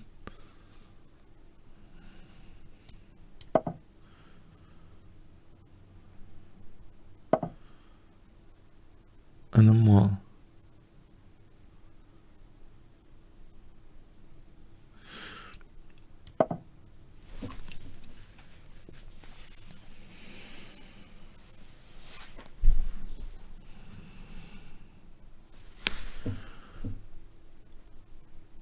I think the problem is this bishop is not helping anything at the moment.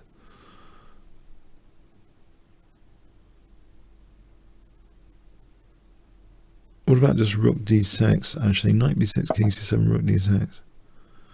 Or takes here. Rook takes. Queen a8. King c7. Queen a7. Wins the rook. Yeah, I think this has to be winning.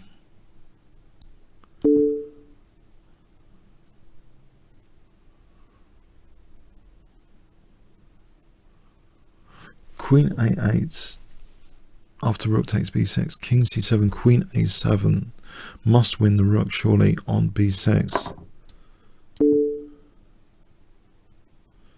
Or this, so king takes, queen a7. Okay. All right. Thanks for the game there, yes.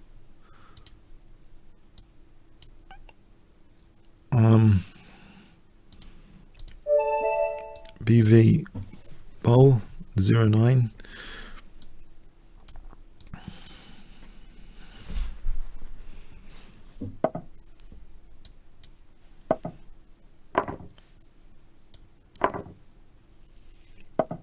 I'll try this improvement from earlier game, try and justify this crazy Shigorian line.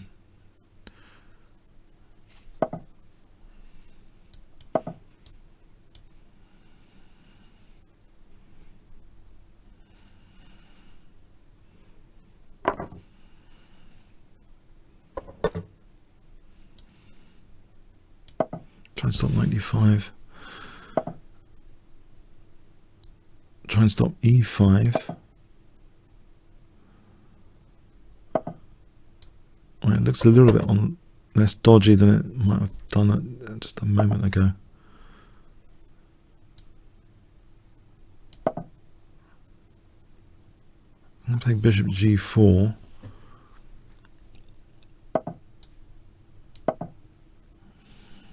This looks good for knight e5 all of a sudden. If queen e2, there's knight e5. There's bishop e2. But even here, knight e5, there's queen f2. Well, there's actually knight f4. I might be concerned about d6, but knight f4 is very attractive. Surely.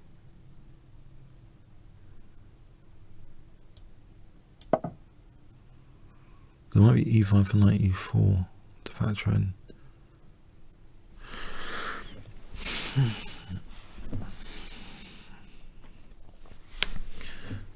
I think rook, at some point a rook d8.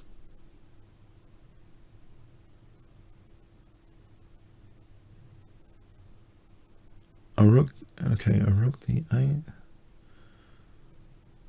I don't think I've got enough firepower to force anything through here, but it's worth checking out the outrageous forcing moves like knight g2. That doesn't seem to work. Knight h3, bishop f3. There's always bishop f3. There's knight h3 there. Hang on. That's something. So he's going for the knight e4 stuff. I can play queen e7 to protect the bishop. Yeah. Queen e7 protects the bishop.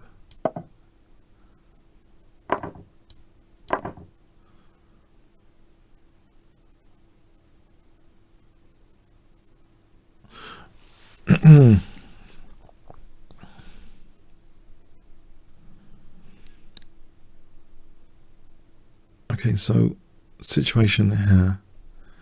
e4 seems actually threatened. Rook d8, just snap off both rooks for the queen. Here, isn't that losing an exchange?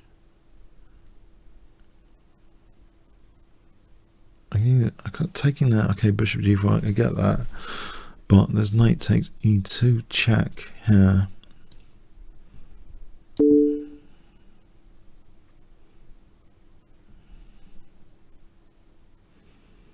So, yeah. And it's a nasty pin. Although f4, there's queen c4 and f6. Right. Take here though. It's the exchange up. Right, got past pawn here.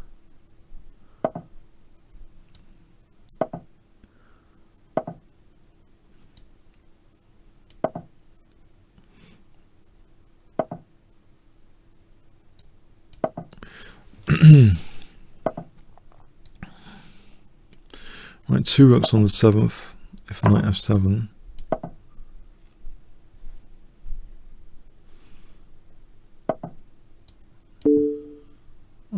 Pigs on the 7th, as they're sometimes called, because they eat a lot on the 7th.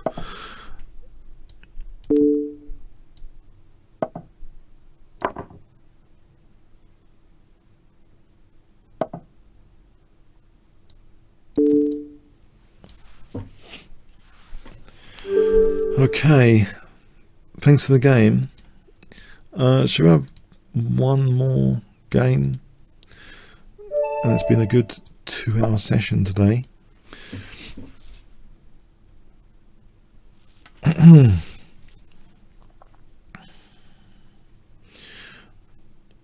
Capello. Oh, a quick book recommendation, maybe after. Interesting, but I'm checking my books. Okay, actually, I'll just get a book out as a quick, interesting recommendation. Although this blow most people's minds, it did with mine. If you want to Chess for Zebras, if you want to meet the most philosophical grandmaster writer ever, I think Jonathan Rowson must come close. Because, yeah, there's a lot of verbiage. Now, when you see a lot of verbiage in a book, that means a lot of effort has been put into the chess book. That's a quick clue that someone has spent weeks, months writing the chess book. Yeah, it's when you get essentially database dump books with little commentary. Should we end on a book review? Yeah. See, you can just tell immediately someone spent weeks and months of their life writing this, because the clue is that there's passages, you can actually read this almost like a novel. Yeah. And the thing is, it might not improve your chess in the short term, but it will get you thinking about chess from a philosophical point of view. And I don't know how many of you have got this. I mean, I can read you the table of contents, and I should really, actually, this is one of the books I should really, out of all the books I can see on my right, this is one of my ones that I want to read. Actually, I think I might take this to my other place and read it later today. The table of contents. Well, and I've also met him at the London Classic in Underground. I've got a video for the London Classic. But yeah, he won the British Championship as well. I think twice, maybe at least twice.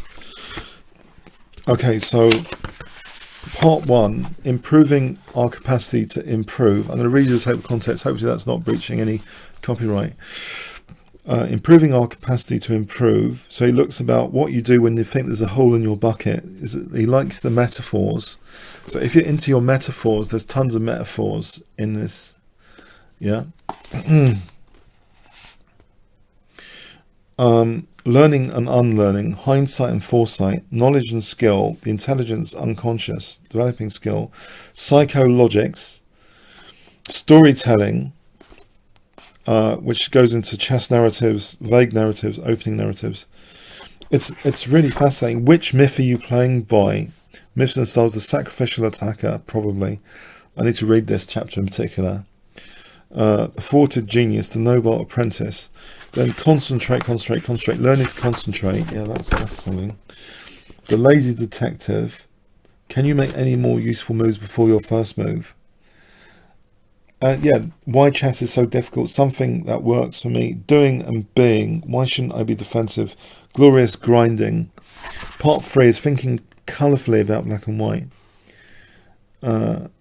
So yeah, I think this is a really thought-provoking book. That clearly, it's one of those chess books that has been done over months. Yeah. So that's my book mention of the week. MF Capello, you didn't seem to start the game. Shall I challenge you? What's happened here? Why didn't you start the game? I played my move. Shall we wait till next week? Okay, it's been a couple of hours, so I hope you enjoyed today's session, and there's some pointers to improve your game, as well as interest pointers. Okay, so see you next week. Comments, questions, likes appreciated on both the Chess24 channel for this video, and I also put it onto my Kingscrusher channel as well after. So thanks very much. Cheers then.